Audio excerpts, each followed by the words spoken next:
Hello, everybody, and welcome to another fantastic episode of Truth Wanted. We're live, 7 p.m. Central Time, Fridays again. Here we are, Truth Wanted, the show where we talk about what people believe and why. Every week, I'm joined by an awesome special guest. My name is Objectively Dan, but my guest's name is Taylor, or the Antibot, if you're going by your YouTube name. But Taylor, I think, is good for the show, right? Taylor, welcome to Truth Wanted. Thank you. Thanks so much for having me on. Yeah, so funny thing about you is we do know each other. I've known you for about 2.5 years now. Oh, wow. Now. And I've known you since before you wanted to start doing stuff on YouTube. In fact, if I recall, back when we first met, you probably wanted nothing to do with YouTube at all. Yeah, right? That's probably true. I think I was a little intimidated, but yeah. Yeah. So what was the change there, and what are you doing on YouTube now? So, yeah, I think that I just realized that I really wanted to have a voice on YouTube, and I just mustered up the courage to go ahead and launch my channel. But now I'm running a channel called the Antibot on YouTube, and it's a channel where I discuss MLMs, basically debunking MLMs and other business scams and stuff like that. Yay, which is great. And your channel's really been taken off. You're almost at 10,000 subscribers, which hopefully maybe you'll get some more after tonight's show. I hope so. But yeah, like MLMs, we've talked about them a couple of times on this particular show, but what exactly is an MLM and why is it worth making a whole YouTube channel about it? Yeah, so MLMs, it stands for multi-level marketing. A lot of people actually aren't very aware of MLMs. They're not really sure what that term means, but a lot of people know what the term pyramid schemes means. So if you kind of just think of MLMs as the legalized version of pyramid schemes, that's basically what they are. MLMs, unlike traditional businesses that hire salaried workers, so they hire sales people that get a base pay and then commission on top of that. MLMs actually hire or recruit unsalaried workers. So they get these distributors, these independent distributors that basically buy product from the company that they turn around and sell to their friends or their families, coworkers, pretty much anyone that's in their network. And why it's called multi-level is because not only do they make money from like the products they sell, but they can actually recruit people under them, and that's called their downline, and they actually make a percentage of their downline sales.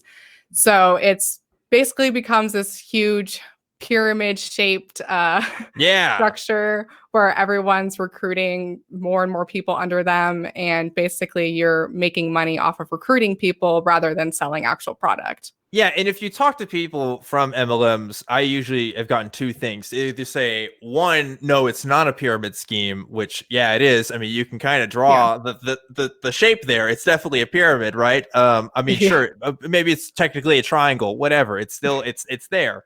Or they'll say, yeah, it is multi-level. So what? That's a great thing. Like they'll justify it and say, well, this is a legitimate business model. I'm making money from my sales, yada, yada. But yeah, it's historically speaking has not worked out for the vast majority of people who have been a part of it, right? Yeah, no, it does not. So there was actually a study that was conducted back in 2011, and this study looked at over 150 companies, MLM companies, I believe, over the period of 10 years. And they actually found that 99.6% of everyone involved in multi-level marketing makes no money or loses money. So yeah, people that get involved with these kind of things, they're typically losing money. Yeah, and I think a common thing I found with talking to people is they don't even know that they're a part of an MLM. You and I actually had a discussion a couple months ago because I found out a friend of mine from childhood was a part of an MLM, and I was like, oh no, I need to tell this person they're in an MLM. I need to contact Taylor. Taylor knows what to do. And so I kind of like consulted you on this, and I was genuinely surprised. I did convince them that it was an MLM. Oh, I don't think that's pretty common when you have conversations like that. And maybe we'll go into that in a little bit, but I wanted to know first about, like, what's your personal history with MLMs? Because obviously you know, a lot of us in like, and you're a skeptic yourself, I think you would use that label, but Yeah. like a lot of us in the community of skeptics have some sort of personal history a lot of times with the stuff that we talk about. Do you have like a personal history with MLMs in general, or? Yeah, so my personal history, I was actually never fully involved with an MLM, but back in college, and this was before my husband, who's Drew, genetically modified skeptic. Some people know him. This was before we were married, and we actually had some family that got involved with Young Living, and Young Living is an essential oil MLM. And they got super involved and told us that they to put us in their downline and promised that like by the time we took over the downline that we would be making $2,000 a month and would be able to pay off our student loans with that money. And so at the time, like we didn't know anything about MLMs. I had never heard that term before. And so we were like, oh, okay, this is awesome. Like this is going to work. But then I kind of realized if I was going to be involved with this, that I would need to know like what an MLM is and more about this company. So I started researching into Young Living, and I found the study that showed that most people in MLMs don't make money. And then I found a bunch of really sketchy stuff about the founder of Young Living, who is Gary Young. He had actually been arrested for practicing medicine without a license. He had been involved with some water births, and actually during one of the water births, his wife was giving birth. And he actually held the baby underwater for an hour because he believed that keeping the baby in the water would be like a safer environment for them to come into the world. And he thought that like the baby could still get oxygen through the umbilical cord. But the baby ended up dying, which it was his daughter. Yeah. So there was a lot of controversy with that. He was actually never arrested, or there wasn't any charges against him because of that. And then he ended up moving to Tijuana and opened a clinic there where he was doing a lot of really shady medical stuff. And then eventually came back and started Young Living. So I found all this information about him and I was like, oh man, this is not something I want to be a part of. Yeah, I only heard about that about a month or two ago from a podcast I was listening to, and I was like, what the, but like it makes sense when you think about there was a time in this country where like people could just call themselves doctors and you could just do that. Like there wasn't any like legislation that said. There was a big movement in this country of people who fought against like the certification processes that doctors have to go through, because there was this argument that, well, this is America, I should be able to call myself whatever I want. Yeah. I don't want the man telling me what to do with my medical practices and stuff, which is like, I think that's, like, I get you with the man, like not telling you what to do, but like, I think that's one thing like authorities should, some sort of authority should be on, right? On top of at least.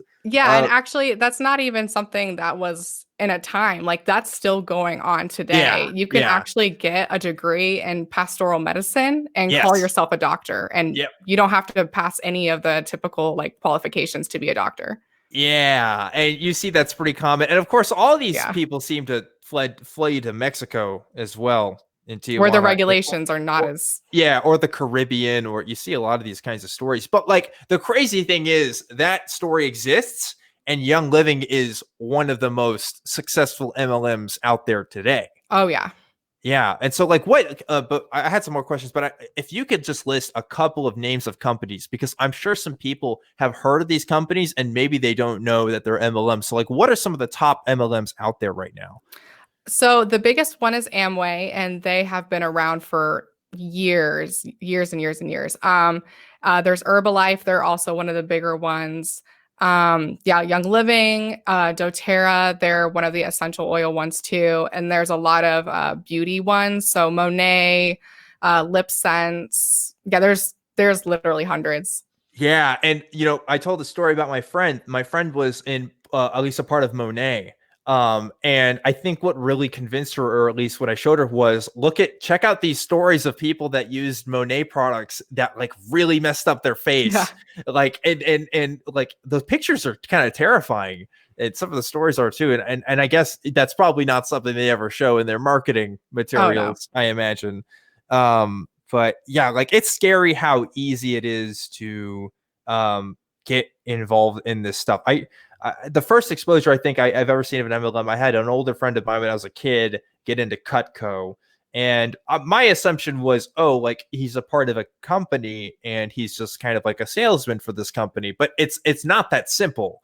Like the business structure is a bit different. Like a lot of times you have to buy the product yourself and then you have to resell it, or you're working technically as an independent contractor. So you don't even have any liability with anything. Yeah. Like it's really manipulative and just not great the way that they organize these things, right? Yeah. And people often call MLMs cults, and there's a really good reason for that. And the tactics they use, they're very deceptive, manipulative. They try to like key into the things that you're most sensitive about. So whether or not you're like a single home, like a stay-at-home mom, and you want to be doing some things outside of the house, they're going to like be like, oh, if you join this MLM, then you're going to be able to make money and be supporting your family while still being at home with your kids. And so they just try to pick on anything that they can to get you involved. So it's very, very cult-like. And then once you're in, they try to guilt you and shame you into staying. Yeah. So do you think that there is an intersection between like religion or religiosity and MLMs? Yeah, for sure. So a majority of MLMs are actually headquartered in Provo, Utah. And Utah is, obviously the center for Mormonism. And a lot of people that founded these MLMs are Mormon or evangelical Christians. And yay. Yeah. So the thinking behind that is Mormons, they're very used to missionary work. For young men, they're supposed to go out and serve in the mission field for 2 years. And so they're very used to like sharing their story with other people and trying to convince people to come over to their side. And so with MLMs, it's pretty much the same thing. You're sharing a product with other people or trying to recruit people into your company. So they're used to this sharing the gospel sort of strategy. And so that's why it's easy for them to do that. I never thought about that connection before. I knew that a lot of these companies were based out of Utah. I thought that was just kind of happenstance, or also I thought also like the laws there for what they were doing are kind of more lax there. I'm sure that's probably true too. But like I did not make the connection of, like as a Mormon, especially a Mormon young man, I think that they have these pressures to do mission work and like spend your life doing that. So you're preparing your whole life for that trip. And suddenly, here's a job, quote unquote, which you can use the skills that you're preparing for. Oh, that makes total sense. Wow. Yeah. And a lot of the arguments that they use to try to get people into MLMs are really, really similar to Christianity. The kind of argument like, oh, you might as well give it a try because it can't be anything bad. Like, just try it and you'll see. Like that's kind of similar arguments to people that use that to get people into Christianity. So yeah, there's a lot of we can I want to talk about strategies and stuff in a second, but I guess I wanted to know if there was any recent news people should be aware about, because when COVID was first getting real, right, and unemployment was climbing, I remember one of the first things I was thinking was, wow, I bet there's going to be a lot of people that are going to be joining MLMs because of this. Has that turned out to be true? That is definitely the case. MLMs are growing because of COVID, especially health and wellness MLMs, because this is not technically like the companies aren't doing this because the companies want to save face, but a lot of the distributors are claiming that the products they sell, like oils or supplements, can prevent COVID. So the FDA has actually sent several warning letters to these companies telling them they better get their distributors to stop saying that because they can't make unsubstantiated claims. So yeah, that's definitely something that's growing right now, and I hope that changes. It's weird how I feel like, there used to be all of these kinds of cancer cure stuff nonsense out there, but like I never associated essential oils with it. But now I think it seems like essential oils are like everywhere. Yeah. Like when I was a kid, I don't remember seeing as much about it. Like, are more people using essential oils now, you think? More people are, and I think that's just because of how big Young Living and doTERRA are, because those are the two biggest essential oil companies, and they're both MLMs. I think that they've just grown so much. They're actually Netflix came out with a documentary called Unwell, like I think 2 weeks ago, and their first episode was about essential oils. So it's Yeah. definitely a growing movement. I've watched some of those. I haven't watched all of them. I haven't watched the essential oil stuff. But let me ask you this: since we're talking about doTERRA and some of these companies, like obviously there's like there's people saying that this is unethical. I mean, you're making a channel about it, but you're not the only person talking about it for sure. Yeah. So like, what's the? I mean, what's the lashback? I guess. What does that look like? Have they faced any repercussions for any of this stuff? I mean, I know we're talking broadly about it in general, right? But like, I'm sure I know individual companies have had different lawsuits here and there, but is there like any broad push to like kind of stop some of this stuff? So up until recently, up until a couple of years ago, I would say the anti-MLM community that I'm a part of really didn't exist. There weren't a lot of people out there talking about this publicly. But recently we've grown and we're starting to shed light more on these companies. There have been some companies that have been found to be illegal pyramid schemes. Advocare is one that comes to mind. But in general, there really hasn't been a lot of there hasn't been much regulation on these companies. And a lot of that has to do with back in the 70s, there was a court case between Amway and the Federal Trade Commission where the FTC was basically accusing Amway of being an illegal pyramid scheme. And unfortunately, Amway won that case. And that kind of set the precedent for what we're seeing now. So how are they, I got to ask, how are they not seeing these pyramid schemes? What's the difference? Well, there's a lot. Politics has a lot to do with it. The Direct Selling Association is the lobbyist group for the multi-level marketing or industry, and they've kind of paid off a lot of politicians, or they are involved with a lot of politicians. Like even our current president has been involved in 2 MLMs in his past. And you have a video about it. I which do. Is fantastic. Yeah. I highly recommend you guys look up Taylor's stuff because I learned a lot of things that's like you think you know something, right? And then somebody just blows your mind with stuff. Like obviously, I think our community has like talked about MLMs in passing, and maybe there's some specifics here and there, but like it gets worse. The more you look into it, it always gets worse. It never gets better. Yeah. And the more I'm learning about it, the worse and worse it gets. And the more I'm seeing how, political this actually is.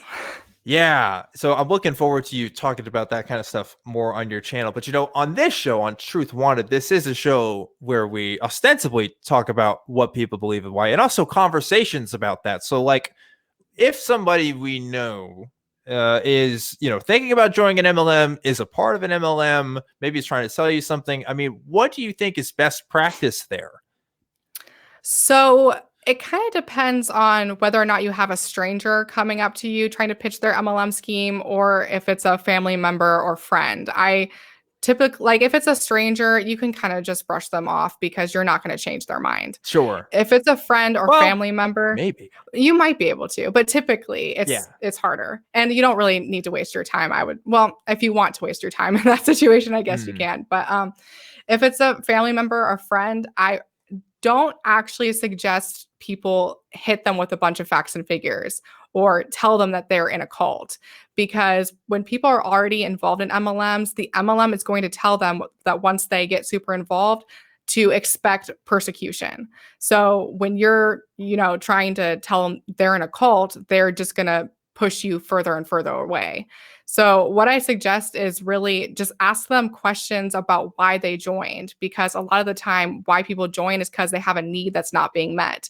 So it could be a stay-at-home mom that is just wanting more friends, and she thought MLM was a good way to make more friends. Or it could be someone who their finances aren't being met, and so they're looking for some extra money. So seeing if there's a way that you can perhaps meet those needs for them that's outside of the MLM. So you don't want to accuse them of anything, because that will just make them shut down immediately. But what I do suggest is asking them to keep a spreadsheet of how much they're making versus how much they're spending. Because if they can visualize that and see like on paper that they're not making any money, the more likely they are to realize that this is a scam. And then if you can ask them to set a cutoff date in their mind. So that could be like 3 months down the road. If they're not making money in 3 months, that's when they call it quits. Because that's going to be leaving it more, they're going to feel like they have more control of the situation if they feel like it's their decision.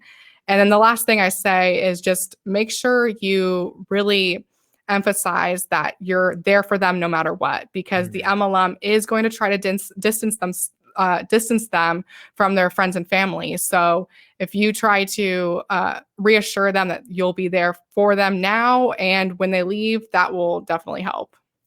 That's really great advice. I think people really struggle with this because it's awkward, because it does involve money and people don't like talking about that, but also like people don't join MLMs on a good day, I would say, in general, right? Like usually I typically, and I'm broadly generalizing here, but when I look at the stories of people who used to be a part of MLMs, there seems to be a theme of, yeah, I was broke, I was desperate for money, this seemed like a good opportunity, or I just wanted to make something on the side, I wasn't super into it, and I did it for a little bit and then I stopped. It's like kind of, something that they're not super, they don't, it's not a lot of research goes into it at first, right? And then you figure out, oh, not only is this company bad, but there is an entire industry of people who are doing this kind of stuff. And real quick, I want to ask, because you touched on something that is an observation I've had, and I know you've had it too.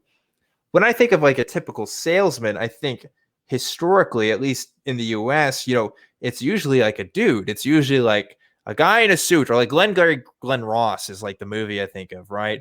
Or, when you think of the sleazy car salesman stereotype, like it's a dude that's doing it. But like MLMs, at least the most popular ones I've seen, they predominantly seem to have a female focus to them, right? Like why is that a thing? What is there like a reason for that trend, or? So that's like the reason that I am very passionate about talking about this, is because MLMs target females and minorities. And the reasoning behind that is because females tend to be the caregivers. They tend to stay at home and take care of the kids.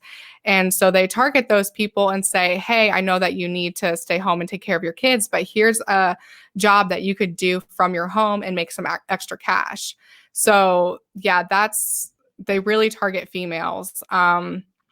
It's they're over 70%, I believe, of the MLM industry is female. And unfortunately, a lot of the founders and executives that actually are at the very top of these companies are male. Are dudes. Yeah, they're totally. dudes. Totally. So, yeah. And they claim that they're empowering women because they're offering them jobs they can do from home, but really they're taking advantage of them.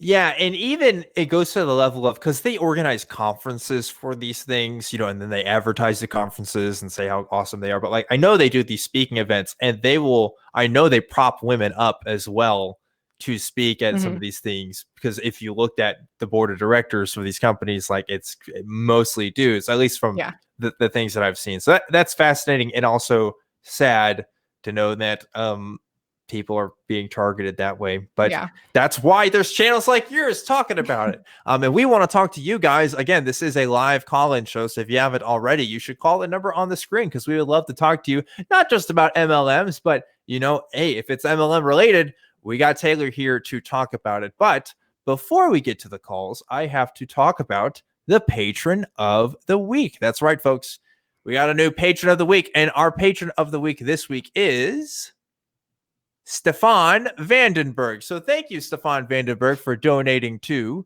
Truth Wanted. And if you would like to be a patron of the week and you want to help out this show, you can do that. You can go to patreon.com/Truth Wanted. Again, I don't make any money from this. This all goes towards making the show happen. It goes towards paying for equipment and just all kinds of other needs that we have here at the Atheist Community of Austin. So thank you guys for donating on Patreon. Taylor, are you ready to take some calls? I am ready. Let's do this. All right, let's do it. So I want to get to, we got a couple ones here, but we got some people calling from across the world here. I want to talk to Eric, who's calling in from the Netherlands. I'm trying to think if we've ever had a call from the Netherlands, maybe once or twice, but it's probably been a minute. Eric, what's going on? And what time is it? On my side, it's half past 2. So 2:30 in the morning. Wow. yeah. Well, thanks for calling in. How could we help you today? It's my first time, and I do my best in English. So I don't talk a lot in English. So I'm trying my best. So sure. My question is, I was a believer in a Pentecostal church, and we did make use of prayer healing to pray for people who were sick, and I saw stuff happen. So it's curious for me because I don't really believe anymore the Bible, but yeah, I saw things happen. So I'm curious, what's your take on it? Why does it sometimes work? And well, Eric, can I ask what kind of things did you see? Growing out,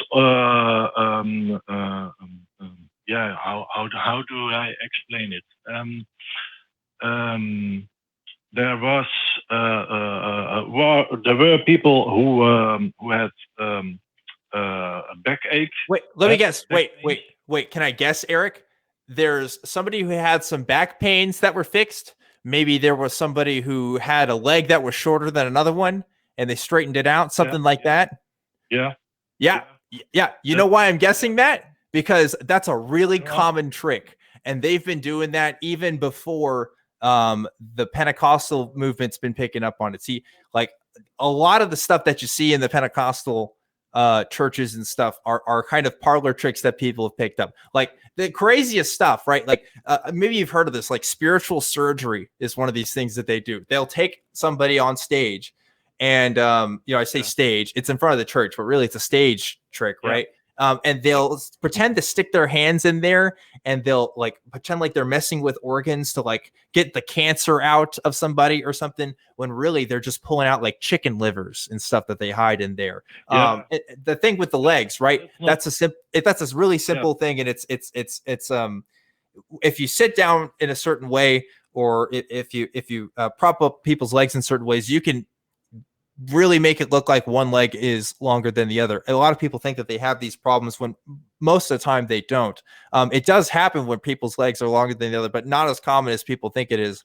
And all it is just a movement of, typically it's with the shoe is how they do it with that one. They'll extend the shoe heel out a little bit and make it look like, they're moving the length of the legs. I mean, there's all kinds of tricks to this. So yeah, there's nothing magical about it. It's all just parlor stuff. One person that does a really good job of explaining it is a guy named Darren Brown.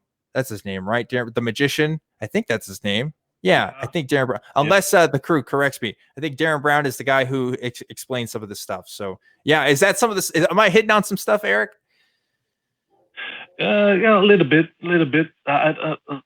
Because I was in front of it with my nose, and they really explained to sit really tight on the chair, and so I'm really a common sense guy. So I really look for the little tricks and so on. So I'm not really a guy who falls for one thing very easy. So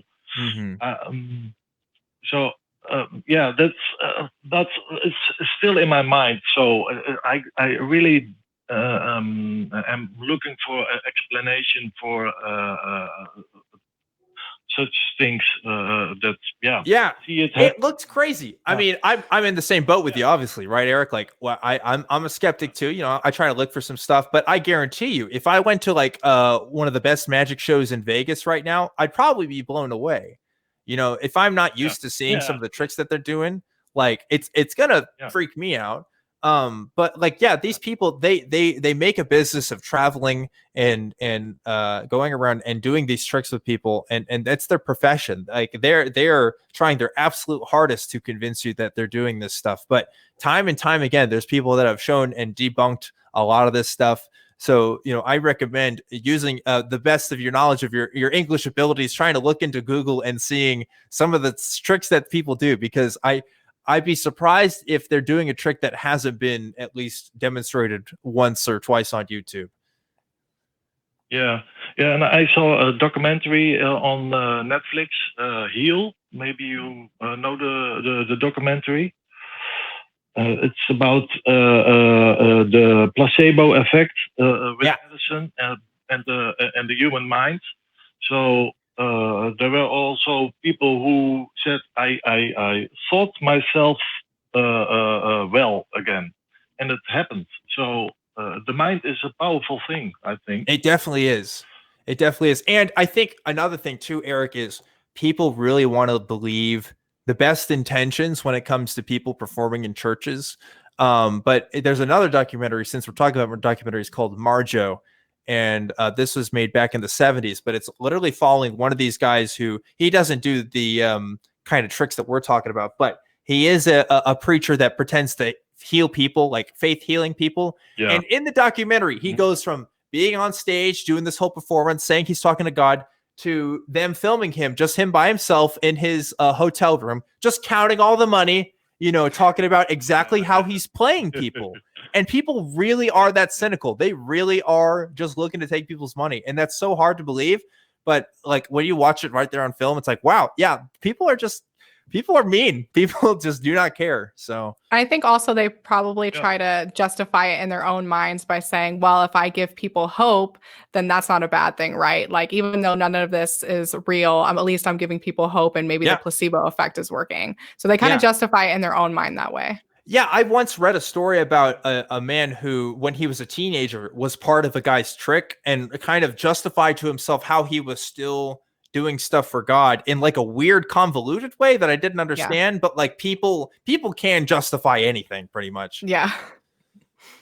Yeah, it's really strange. Really strange. It is really strange. Yeah, but go ahead, Eric. I did it myself a couple of times, praying for people. So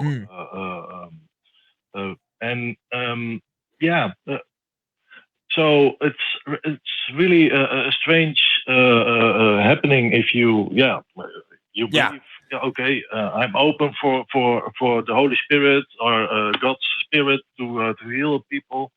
And the trick with the leg, I did it myself also, and there was really a growth in the leg. So it's really strange, That's but the mind can do so much things more than we think. So absolutely, we trick ourselves more times than we could ever believe. It is really incredible, and that's why folks like myself and Taylor are really against tricking people, especially if it's for money. Some tricking people's okay, but only if it's for fun, not if it's making a profit. But anyway, Eric, we got some other callers we want to get to tonight, so thanks for calling in. I hope I was at least able to answer some of your specific queries on that. It is really fascinating talking about that world, because again, like it really is that cynical. It really is just, they're just tricking people. That's it. Yeah. Like, hard to believe. But, it's pretty crazy. Yeah, but it's the same thing with MLMs, right? I mean, some of the people at the top, they have to know their stuff's bullshit, right? I mean, they produce income disclosure statements, like the company itself, and that like outlines how much people are actually making. And so there's absolutely no way that people at the top that are executives in these MLMs don't know that the majority of people are losing money. But I'm not exactly sure how they justify it in their mind. But once you start making a certain amount of money, you kind of justify a lot of things.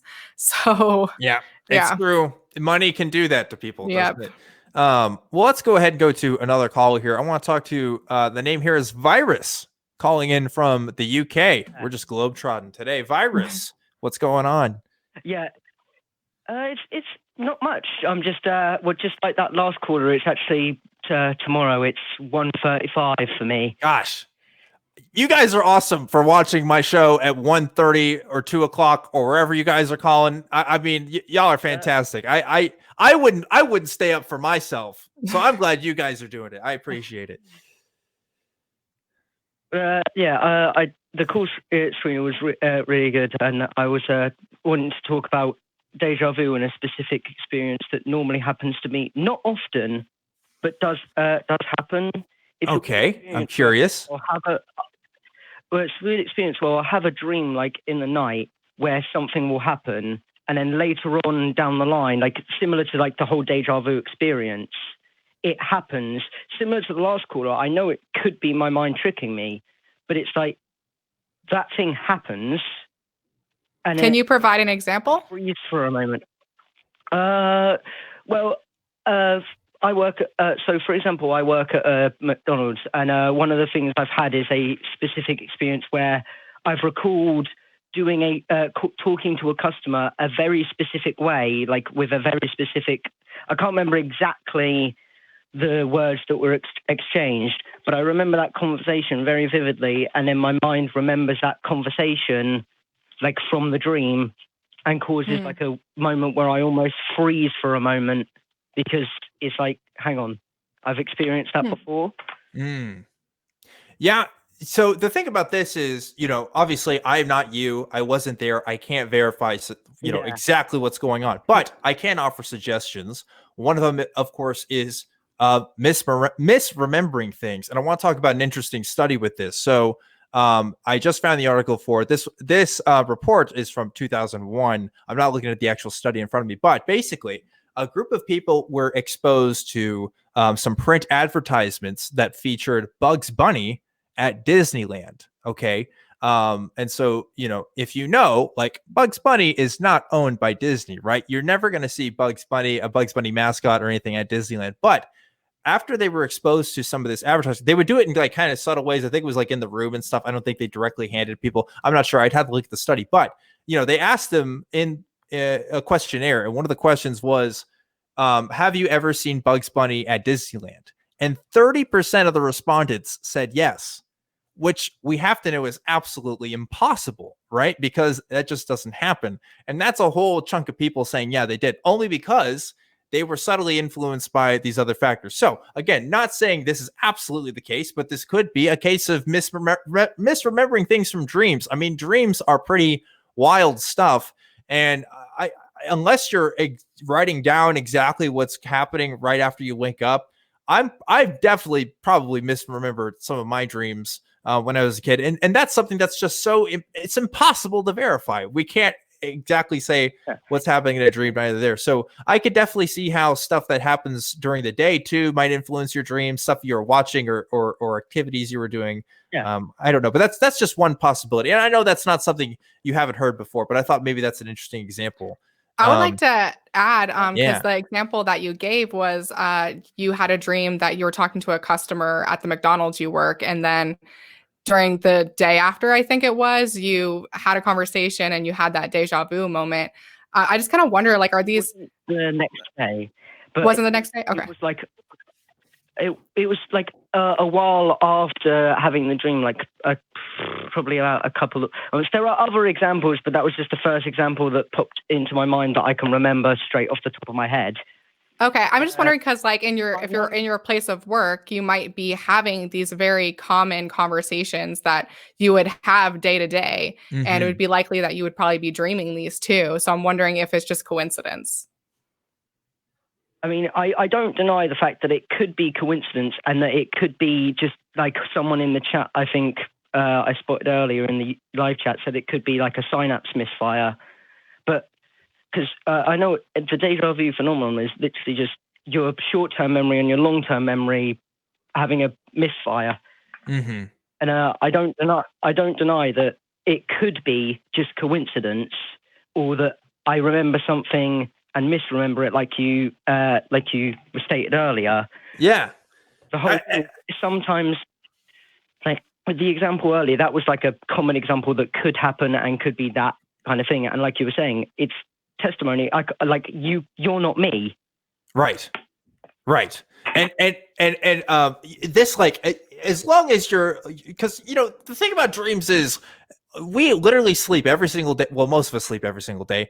Human beings have been sleeping for as long as there's been human beings, and yet we know so little about dreams and how they function and what's actually going on in that process. So I wouldn't be surprised if there's some sort of wires being crossed or something, and it just gives us kind of these false illusions. It's really crazy how far people will take this stuff. So I'm not sure if you're familiar with Mark Taylor, but Mark Taylor calls himself the firefighter prophet. They did this whole documentary about him. I'm not familiar. Yeah. Like, he was the guy that said that he predicted Trump was going to be president back in like 2012, because he had a dream about it happening, but it was like the night after he watched like Donald Trump do something on TV, you know? So like, yeah, you can have a crazy dream, and he wrote it down, I guess. You know, he's one of those guys that writes down because he thought he was having prophecies through his dreams, and this was like supposed to be proof of one of them. But like, you know, out of 7 billion people on Earth, yeah, somebody has to have a dream that Donald Trump was going to be president at some point. Like, I don't deny that that's probably a thing. I mean, and maybe he just got lucky, but, you know, like, life's just weird, man. I don't know. I'm glad that you're taking a stance, though, that you're not like super 100% sure on it. You're just kind of curious, and that's good. That's good. Like, another example is a game that I hadn't, like, I'm interested in this game, so that probably could be a reason. But like, a game that I really like, I didn't own yet. I had a dream about playing it, and then all of a sudden, like, I did end up acquiring that game and then playing it. And of course, in fact, it wasn't the like playing it that triggered it. It was the acquiring the game. Yeah. To get the sign up. So I'm not saying that it is like something about being able to predict the future. I'm not that kind of person where I'll say that. But it's something we don't fully understand, that there are people who look into it all the time. And I'm interested in finding out more about our psychology. It's definitely, sorry, Dan. No, go ahead. Oh, I was just going to say, it's definitely super strange, because I've had those deja vu moments a lot in my life too. And it really feels very weird. And it feels like you're almost, like you almost envisioned these things a couple days earlier. But really, I think it's more just, we have a lot of common, like, similar thoughts, or we're thinking about things, and then we end up dreaming about these things. And then later, just like the game you were talking about, like, it could have been I'm not sure if you had mentioned this, but like, you could have been thinking about getting that game and then had a dream about it, and then later on bought that game. So it can just be like things that we're thinking about. Oh yeah. When I was in college, when Metal Gear Solid 5 came out, I put over 200 hours into that game in total, I think. But like, I had dreams where I was Solid Snake, or Solid Snake was there, and we were doing some cool spy stuff. It was happening. So yeah, dreams are weird. People are weird. It is crazy how much human culture has attributed to dreams and what they mean and what they tell us. And what's even crazier is, it may just be all nonsense. That seems to be what the conclusion I'm drawn to is, right? It's just kind of brain trash that our brain is kind of throwing out. But I don't know. Hopefully we gave you some insight there, Virus. Yeah, I'm just before I'm going to probably do a test tonight when today, considering it's the next day, but yeah, probably going to do a test where I'm just going to repeat something to me in my head over and over again and see if that affects what I'm going to dream about. It's like that episode of Dexter's Lab where he's studying for the French test and he hears the word cheese over and over again, and that's all he can say the next day. That's what I think of. Maybe you haven't seen that. No, I haven't watched Dexter's Lab, but I should. But since you before I go, since you were talking about MLMs in the intro to the show, I wondered if you've heard of someone called Illuminati. Yes, I love Illuminati. I love her videos. That's where I first heard about MLMs. Oh, really? That's crazy. I don't know what the MLM scene in the UK is like. It must be kind of different. But anyway, Virus, that's all the time we got for you tonight. Unfortunately, we got some other callers that I wanted to talk to, me and Taylor. But I appreciate you calling in And yeah, it is funny when I think about, because I've had that conversation too, Taylor, as well, when it comes to MLMs, about like people don't know that term. And I get surprised every time because I just think it's so common. I guess it's not. Yeah. It's not really as common as I think. No, it's not super common. Yeah, because I never heard that term until like I was presented with an MLM opportunity. So a lot of people that get involved, they have never even heard of MLM. They don't even know really what it is.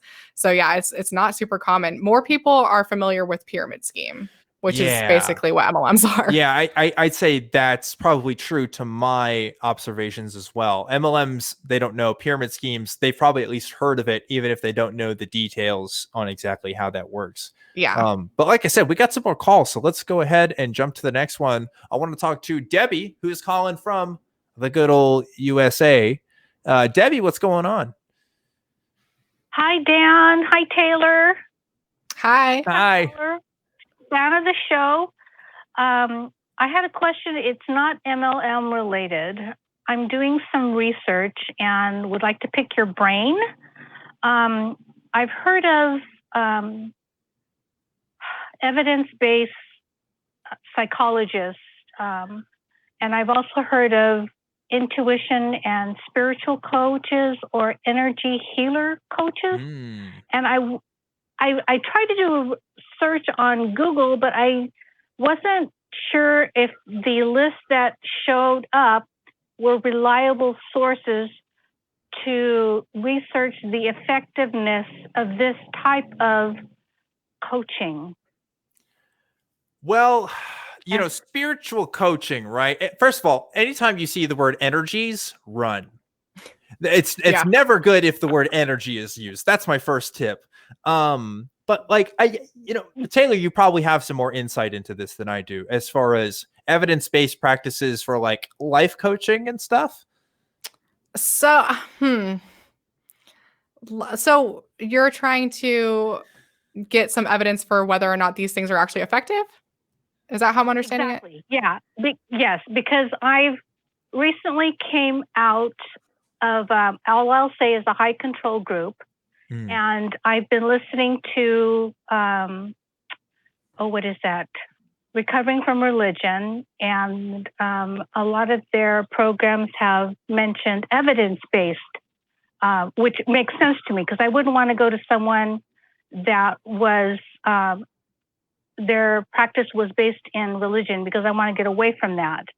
So I understand the evidence-based. I'm for that. But then I also noticed that there was this other type of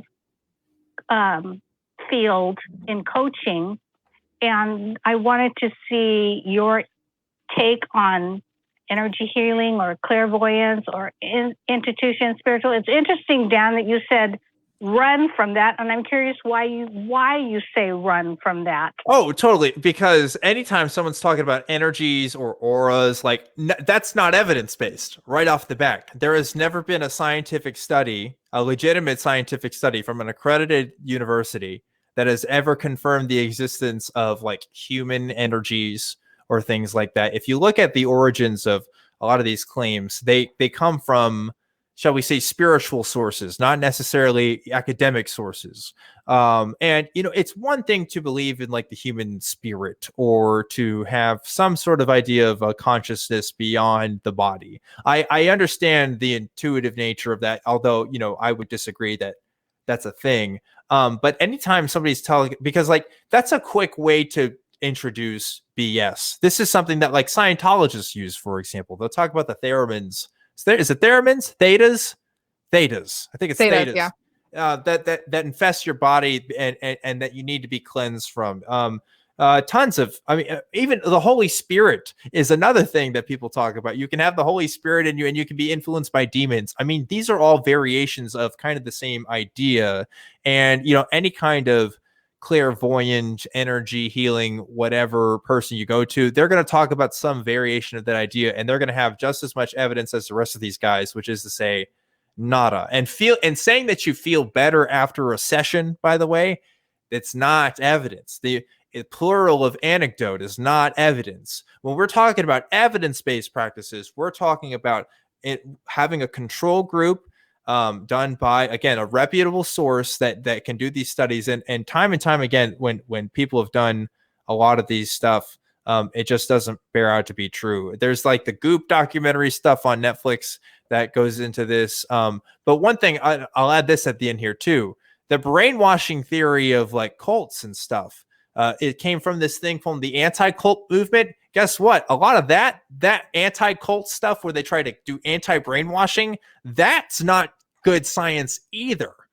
And a lot of people are surprised by that because they think, oh, well, the first thing we should do if somebody's getting out of a cult, I don't know if you came out of a cult, you said a high control group. So I'm just assuming, like whatever high control group, maybe there was some sort of influence on you. These brainwashing groups, they're not using good science either. They're just like hitting a market. They're hitting a target demographic with techniques that haven't been examined in a lab or haven't been examined by people who, studied this stuff for a living. So that's why I say, yeah, you should be wary of that stuff. If your doctor wouldn't recommend it to you, I wouldn't recommend it to you. That would be my take. And hopefully your doctor's not a chiropractic. That's it. That's all I'll say. No. Yeah. No. Okay. Thank you. Oh, and I was just going to add, Debbie, are you looking for a counselor or something along those lines? Because you mentioned life coach. I am, but I'm not in the position to, at the moment I'm not in the position, but when I do, I'm looking. Yes. Okay. So if you're looking for a counselor, I highly suggest the Secular Therapy Project, because all of their counselors are vetted. And especially if you're leaving a high control group, I would suggest that Secular Therapy Project. Will do. They're on my list. Thank you. Okay. Awesome. Good. Well, thanks for calling, Debbie. Hopefully, I answered your stuff there about energies and stuff. Yeah.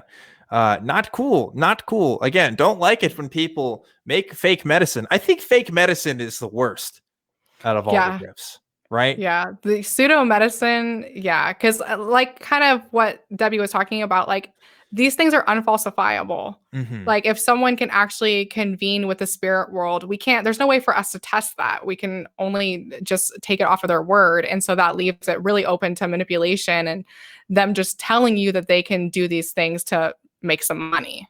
Yeah. And like, you know that like we live in a country that profits off of healthcare, right? Like people are looking for new methods of medicine and stuff. If this stuff really worked, if there was a basis for it, somebody would be trying to get this approved through whatever certified board they need to. And people have, by the way, the fake stuff, they've totally tried.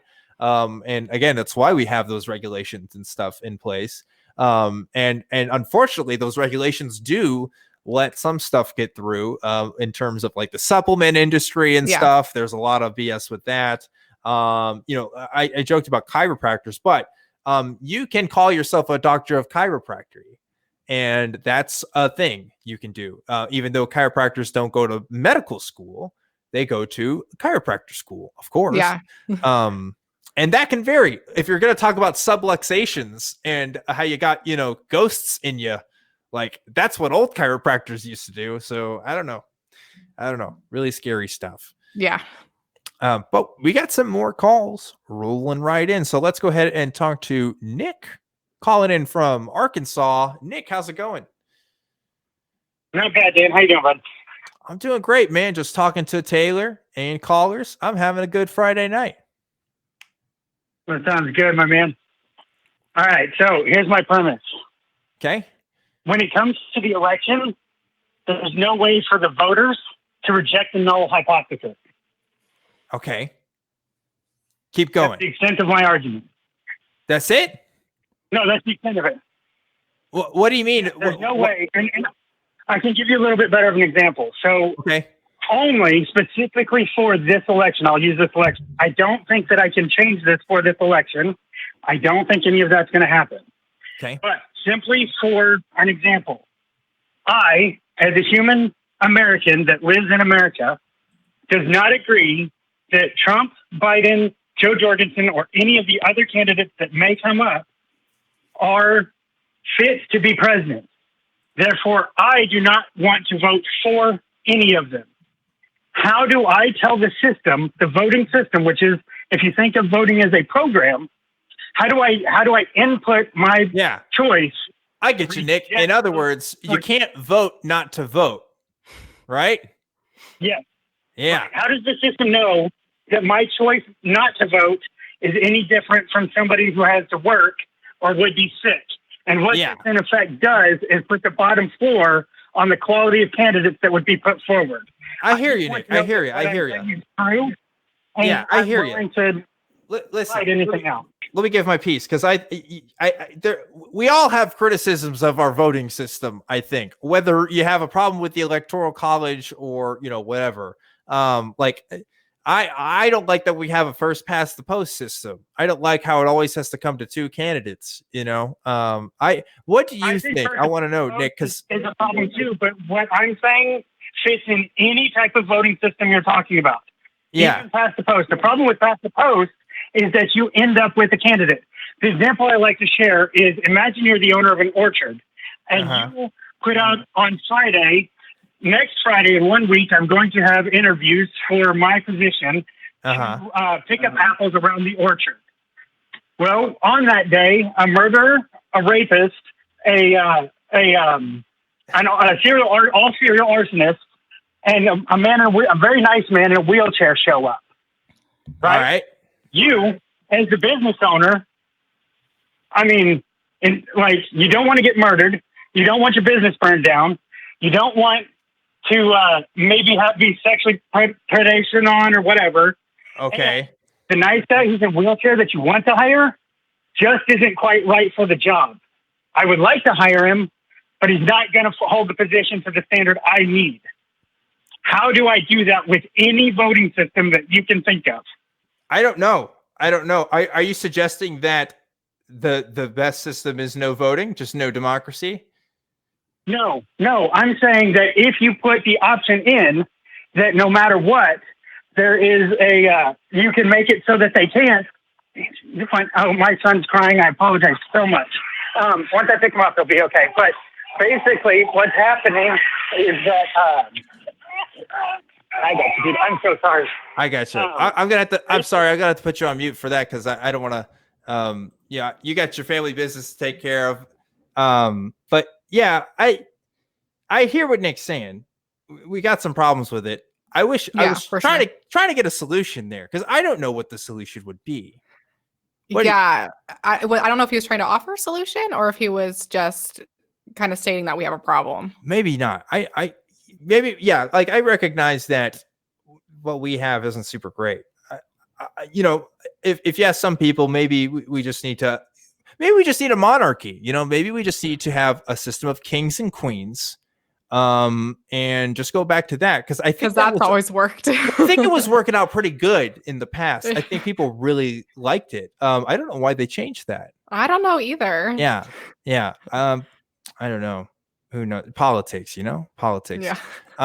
But Nick, I hear what you're saying. I want to go ahead and get to another call, because I just don't know where else we can go with that conversation. If we're just going to talk about man, I hear that there's a problem there. But I don't know. I'm glad I got to hear your belief. We talk about what people believe and why. So we hit the criteria there. But we got some other callers that I want to get to. And next I want to get to Jess, calling in from New Jersey. Jess, what's going on? Well, I just wanted to say that I was once part of a multi-level marketing scheme, or once exposed to one. Ooh. About 20 years ago.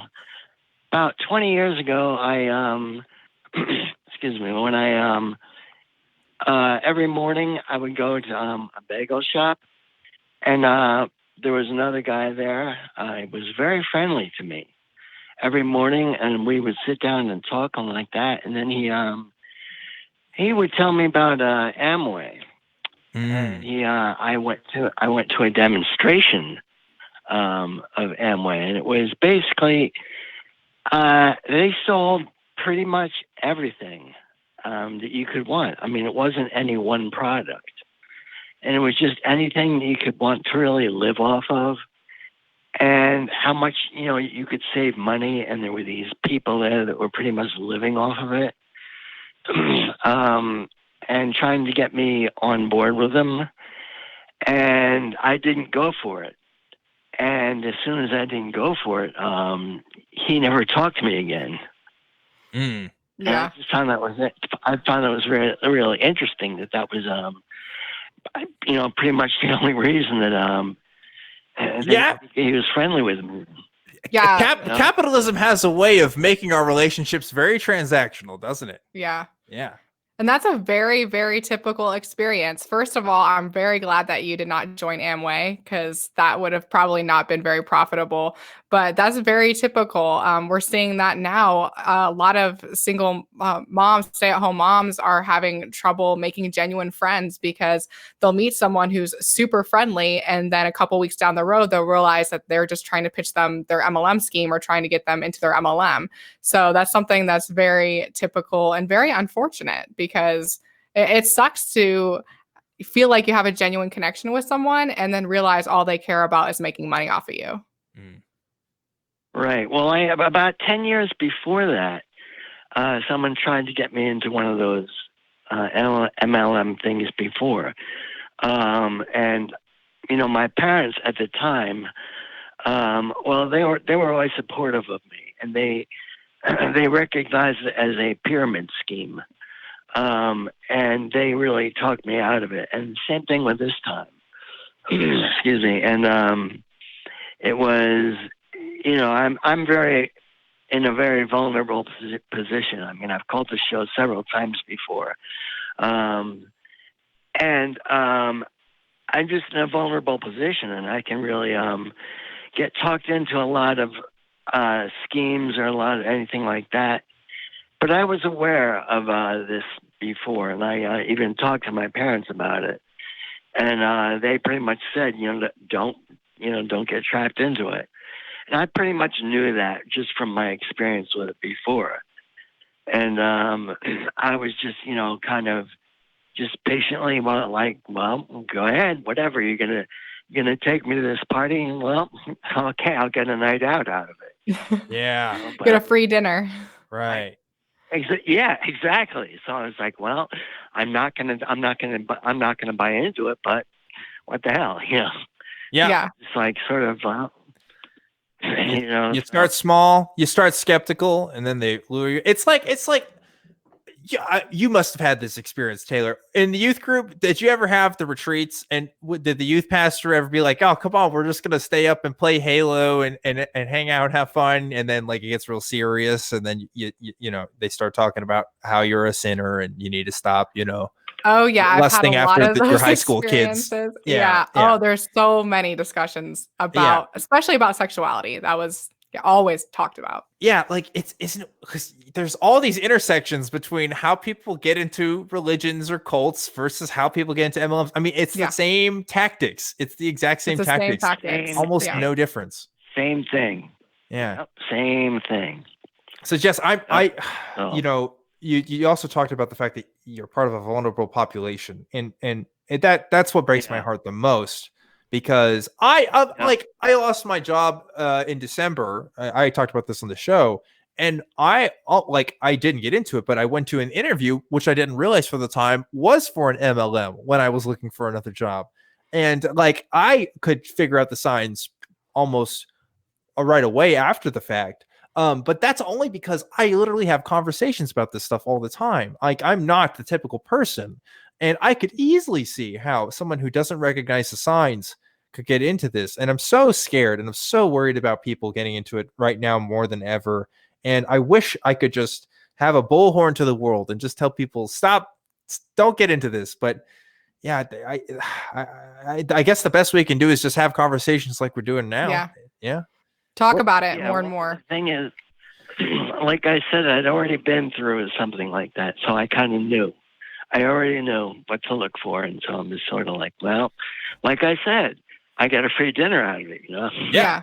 And you're very fortunate for having parents that could tell you that this is a pyramid scheme, because for a lot of people, they have no idea what they're getting involved in. Yeah. Or their parents are part of one too. Yeah. Which is worse, because then you have pressure from your parents, and that's even worse. Yeah. Yeah. Well, don't think I don't know that, because my parents have been so supportive of me over the years. That's awesome. And I'm very lucky to have them. Yeah. Yep. So anyway, I just wanted to share that with you. I was like really psyched when I heard you were on, Taylor. Well, thank you so much for calling in. It was, I enjoyed hearing your story. Oh, you're welcome. Yes, and thank you for calling in. Oh yeah, thanks so much for calling in. I'm so glad we got to hear stories from people who have experienced this. I mean, I think everyone in this country, once you get to a certain age, has either passively experienced it or has got, like, you know what I mean? Like, even if it's just had a conversation, like, it's so prominent, it's everywhere. Yeah, and everyone's story is so similar. Just him talking about how this guy was so nice to him, and then when he decided he didn't want to join the MLM, he pretty much ghosted him. That's so typical. And so we can, if we educate people about the tactics that they use, maybe less people will fall victim to it. Yeah, and I want to have a conversation. Maybe let's take one more call, but like let's have a conversation about some of those techniques, and maybe we can end the show on that a little bit. Just so people can know what the signs are and what they're looking out for. But I want to get to Jaime, who has been waiting for a bit and wants to talk from Australia. So again, all over the world, including countries that don't exist. Jaime, calling in. What's going on? Good evening. Just enjoying my Saturday morning here. Excellent. Excellent. I love how everyone else is enjoying their mornings as they're watching the show. We're enjoying our night. It's really fantastic. So what's going on, JB? What did you want to talk to us about? Well, my specific experience with MLMs actually happened in the USA. Of course. I'm a fairly old chap now, but when I was in my 20s, I happened to be pretty handy on a BMX bike, and I was actually taken to Los Angeles to race BMX. And just by coincidence, my friend's sister, who I was pretty keen on, was in Fresno. So I went to visit her. And when I got up there, where she was staying, the father said, "Hey, I want to show you a business model that you might be interested in." And I'm like, "Okay." And he sat down with a little a whiteboard, and started explaining this to me. And I was just absolutely perplexed about what he was talking about. And then I sort of looked around. I saw on the fridge lots and lots of photos of these people standing next to expensive cars wearing fur coats, and they'd been to an Amway conference, which was like an aspirational thing where you go in there and they try and get you all pumped up on how much money you're going to make. And I was sort of piecing it together, and turns out this guy had sort of evolved from just the Amway product into selling the actual Amway materials. And his garage was just completely full of audio tapes. And that was his big thing. Yeah. Wow. And I was kind of like, okay. And that's interesting. And he knew I wasn't a real prospect. Anyway, I returned home, and subsequently I had a good friend or two good friends and my brother all ring me up and go, "Hey, I've got a business model for you." And I'm like, "Is this Amway?" And I just said, "Look, you can come and practice your business model on me and your pitch, but I'm not going to buy into it. I might buy the products. Some of the Amway products are actually pretty good, but I'm not getting into this multi-level thing." So it was quite the experience. So I've been around the traps with that, and I think the advice to people I would give if someone approaches you is to just straight up just say, "Dude, I love you.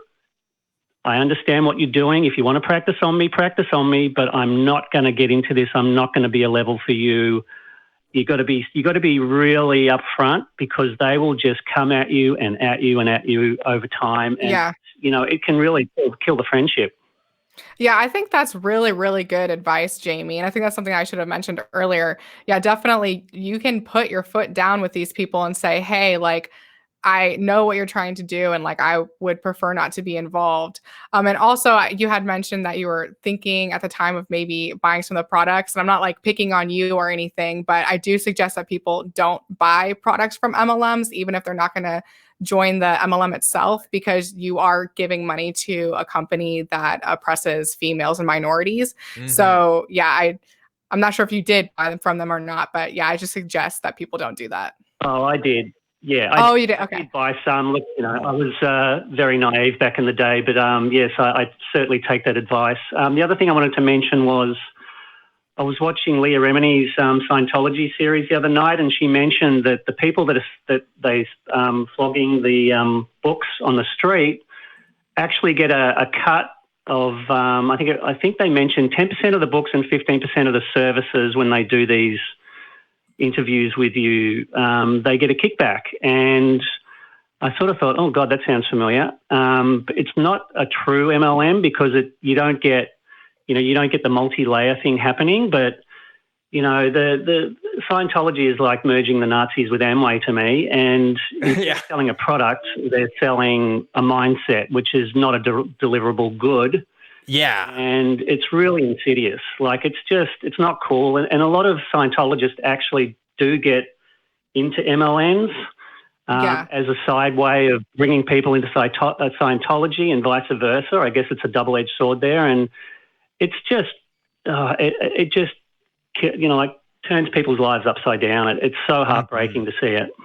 Mm-hmm. It's interesting that you mentioned Scientology because, I've heard that too, of people getting kickbacks from selling things in Scientology. And that kind of seemed a little like MLM to me. But there are actually a lot of Scientologists that are also involved in MLMs. I can't go too much in detail about it, but I've had some experience with a certain person that was a Scientologist that is an MLM coach now. He teaches other people about MLM. So there's a lot of involvement between the two. Surprise, surprise. Yeah, I got a note from my producer. Thetans was the word I was looking for earlier. I said thetas when we're talking about stuff. So I have an awesome crew that fact checks me when we're talking about this stuff. But yeah, so on your Thetans. Yeah, the Thetans. One thing that I notice, and I know you know about this too, Taylor, is they will often talk about how it's not MLMs, it's direct selling.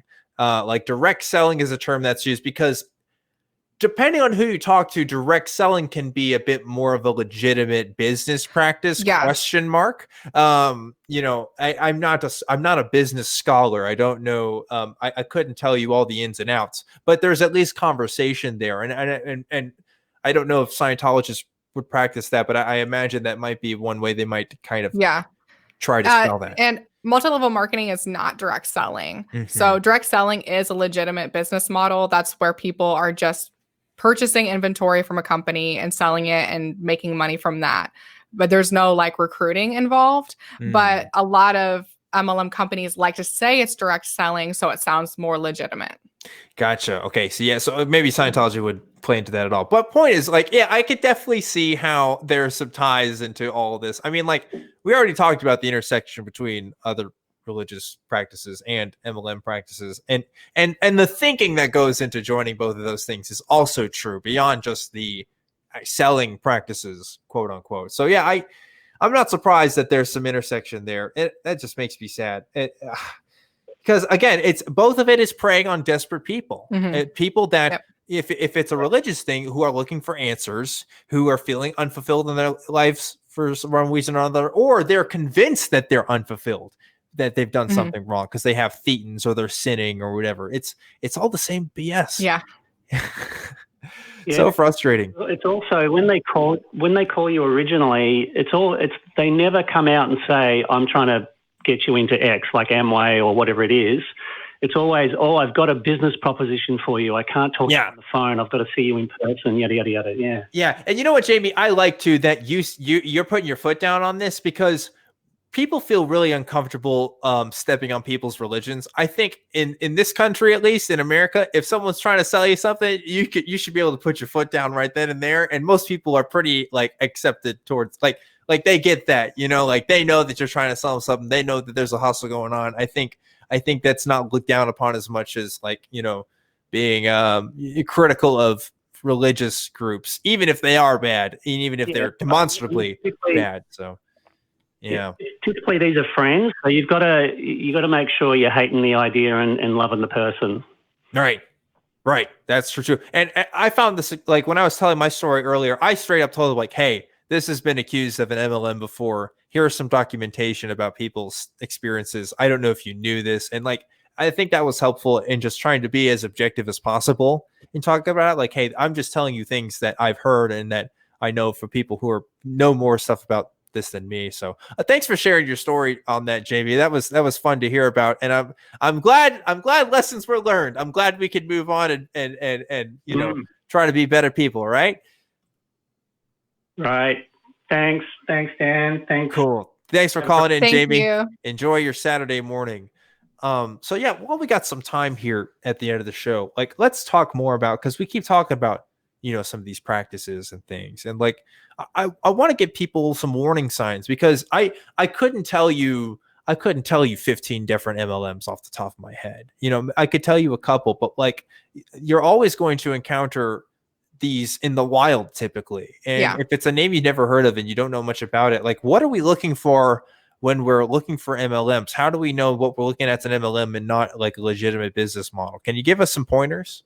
Yeah, so I actually think that Jamie kind of described a lot of good red flags. So he was talking about when he went and talked to this girl's dad, that he had all these pictures of people with fancy cars and with fur coats and everything. When, a lot of times when distributors attempt to pitch their schemes, they will show you the very rare successful person. And they'll explain how, oh, this person, they've been doing Young Living or Amway for, you know, a year, and look how much money they've already made. They have these, you know, fancy cars. They have this huge mansion. This is what you could have if you join this company. So there's a lot of basically trying to convince you that you can get rich with this. So if they keep talking about the things that you can get instead of telling you what you actually are doing or what you actually are selling, then it's probably an MLM. Yeah, I've noticed that too in the MLMs that tried to recruit me. In my experience, they don't talk a lot about the product itself so much. Yeah, it's always, always, it's not about the product. Yeah, it's about recruiting. Yeah, like one of the websites, like I was trying to get information on this company and I was looking at their website and I was like, I don't even know what these people sell. Like all they're talking about is their team and how cool they are. And here's a personal bio and they want to retire doing this. And here's some pictures from our conference and stuff. It's like, I don't know what the product is. Like, what are we doing here? Yeah. So if they're not upfront about the product or what you're actually selling or what you're actually doing, that's probably a red flag for sure. Yeah. And so, yeah, what else could we, because, you know, there are legitimate sales positions in this country for different companies, right? Like sales is a thing that happens that you can be salaried for, or even get just commission based pay for, and still be a part of what most people would call a legitimate business. So, like, what's the difference there? How do we know that what we're doing is just another sales job? So I mean, a quick Google search a lot of the times will do it. There's also a MLM master list. I can't remember what website it's on, but I'll try to figure that out later and maybe send you guys that so we can direct people towards that. But yeah, there's like a master list. I think it's either Americans Against MLMs or another organization that compiles these things, so that if you are presented with an opportunity, you can go to this list and see whether or not this is an MLM. But yeah, because I remember you telling me about that one job offer, and like I was actually trying to figure out whether or not it was an MLM because I had never heard of it. Yeah. And it seemed really unclear. I was like, this could be legitimate, but it seems really like scammy, and they're not really telling you how much you're going to be making or what you're actually doing. So if it's very vague, if they're very vague about it, that's usually a red flag. Yeah, like a company should not be too hesitant to tell you how much you're going to make with the position. You know, they may give you a range, but they're usually going to be upfront about how that actually works. And if it's not a typical like paid every 2 weeks gig or something, you should at least be on the lookout. Obviously, not every job is going to work like that, but the ones that aren't working like that, like a good chunk of the time are not jobs you want to be taking, right? Yeah, for sure. Okay, so let's say like, okay, you're looking at a website, you're seeing some stuff. Maybe they talk about the product, and you know, it looks like people are having fun. Maybe somebody wants you to go to a recruitment event for it. What would you say then? Would you say that you'd want to go just to make him feel better? Would you just say no right then and there? Like what's proper etiquette? Like, and let's say, obviously this, most of the time this is going to be people that like at what point do you humor people versus at what point is it good to just not even, be complicit at all? I would definitely suggest people actually do not go to these recruitment seminars or these conferences, because even if you're like, for sure, oh, I'm not going to join this MLM, I'm not going to get involved with this, a lot of the speakers at these conferences have a way of sucking you in. They have a way of making you feel like, oh, maybe this is like, there is potential here, just because it's kind of like, they almost talk like pastors, in my opinion. A lot of like conferences, clips from conferences that I've watched, they sound a lot like pastors. And so they have a way of making you feel comfortable and feel like this is a good idea. So I actually suggest people do not go to conferences or seminars. It's generally not a good idea. I know that a lot of people want to be supportive to their friends, but yeah. Like, and you don't want to appear like you're not open-minded either. I imagine they guilt you on that too, right? Yeah, for sure. There's definitely a lot of guilt there. If you are someone that's very much a staunch anti-MLMer, there is a lot of guilt and people accuse you of not being open-minded. But the thing is, we have facts and figures on our side for why we take the stance we do, and the MLM community does not. So you do want to be a little open-minded, but you also do want to side with the evidence. And the evidence shows that these are not good. Yeah. So on a personal note, I'm wondering, since you've started talking about this stuff and your channel's gotten a little bit of traction, have you received any messages and people defending this stuff?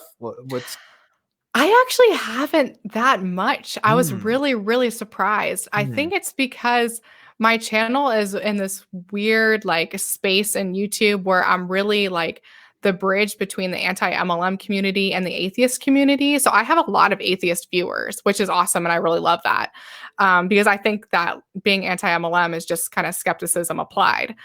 But I haven't gotten a lot of people defending it. I've had a few comments, and usually they're like these long, like 300-word essays.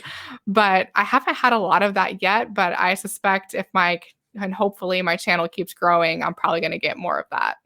Well, there you go. You heard it here, folks. Taylor does read her YouTube comments. I do. I actually read all of them. So like I wonder that for myself too, because like I get stuff every once in a while from people pushing back on stuff I've said on this show, but not too much. But like the MLM community, I guess, I don't know. I guess the people that are really supportive of it, they're not looking at the anti stuff as much, I guess, right? That's my assumption.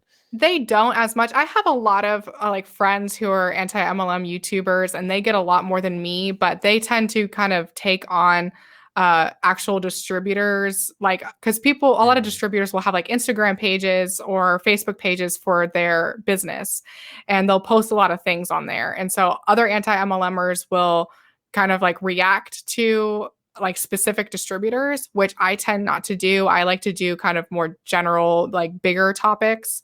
So they'll get more of that. They'll get more people attacking them because of that. But usually the attacks are just, oh, well, you must have failed in an MLM. That's the only reason why you're bitter now. Is because you must not have been a real Christian because you left the church and you never had the Holy Spirit. Like, we can make these comparisons all day. There's so many comparisons. It's all there. Well, I got one more question for you tonight, Taylor, before we wrap things up. And I want to know, people who are listening, maybe some people are hearing this for the first time, or maybe some people have heard about this, but they didn't know the extent of it. And maybe some people are interested in, talking more about this, anti-MLM conversations. What do you suggest people do as a form of activism? How do people get the word out about this? I would say definitely just getting involved with anti-MLM YouTube. It's a growing community. There's also tons of different Facebook groups that you can get plugged into, whether or not you've been in MLM before or just very anti-MLM. You can get in these groups with people that are like-minded and that are supportive of you. So like that's a great way to do it. Great. Well, if you have questions for Taylor yourself, you should come talk to us because we're about to go on Discord right now. That's right, folks. Every week we do a little after show where myself and usually my guest get to talk to you guys directly. So don't go away just yet. We are going to go on Discord and talk to you guys. But first, I know I said one last question, Taylor, but I got to know, what's your pluggables? Where can people find you at? So my YouTube channel is The Antibot, and then my Twitter is The Antibot as well. So yeah, you can find me at both of those. I do have an Instagram account, but I haven't been super active on it, so I don't want to plug it too much. I gotcha. People tell me I need to make an Instagram, and I don't know. I'm just like, maybe. Yeah. It's never been my space. I don't know what I would put. Just pictures of my cat, I guess. Yeah, that's the thing with like, it's hard when you're kind of talking just about topics to make that like Instagram. I don't know. That's kind of difficult. Yeah, for sure. But anyway, if you want to find me, my name's ObjectivelyDan, and I'm on Twitter at ObjectivelyDan. You can also email the show. The email is truth@atheist-community.org. And if you like this show, you should like, subscribe, leave a review wherever you're finding the show. Could be YouTube, could be iTunes, could be Spotify. Another way to get involved is to join our Facebook fan group. We got the Truth Wanted fan group. It's pretty rad. I post on there. I interact with everybody. Come join. It's a good time. I did something terrible last week, and I forgot to thank the wonderful crew that helps make this show happen every single week. I'm so sorry, crew, for last week, but I got to thank you guys tonight. Look at that awesome, awesome crew that helps make this thing happen. Thank you, guys. You're unforgettable, and you are the reason why this thing happens every single week. And again, if you like the show, another way to support it is through patreon.com/truthwanted. And there's a pug. Hello, yeah, he Pug. wanted to say bye to everybody. This is my dog, Puggles. Yay, Puggles. He's in all of my videos. Yay. And one last thing as well, you can become a member on YouTube if you're into that. Get some cool emoticons and some other sweet stuff. And that's it. That's it for all my plugs. Taylor, if you were to create an MLM, what would you sell? Oh, man. Probably, I don't know, maybe pugs. Pugs. Yeah, everyone loves pugs, so I feel like that's very sellable. Puggables. Like Puggables, yep. Yeah. Oh, look at that. Well, Taylor, thanks so much for joining me tonight. Thank you so much for having me on. Yeah, and that about wraps it up for this episode of Truth Wanted. Remember to always keep wanting the truth, and I'll see you next time. Bye, guys.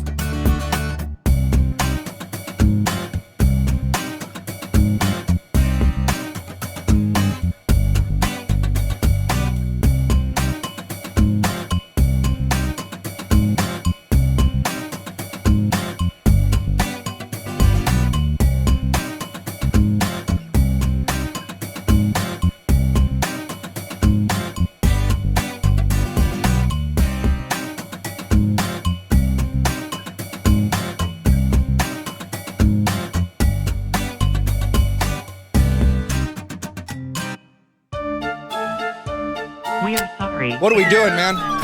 What are we doing? No, you're done.